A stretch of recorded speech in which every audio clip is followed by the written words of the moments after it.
how to change your view in Minecraft iPad. So by view, it most likely means you're referring to your POV.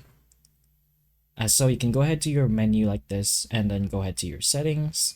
And then what you're gonna do now is scroll down until you find your video, and then you will be able to find the camera perspective.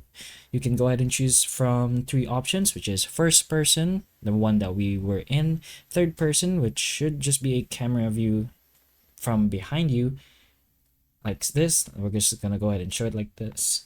So as you can see, we have a view from behind us, and then the last option will be a view that is going to show the front of us, so third person front.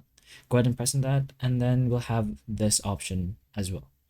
But that's pretty much one way you can change your view in Minecraft on your iPad. So hopefully the information of this video can help you, and if it can, please like and subscribe for more videos like this, and that's all.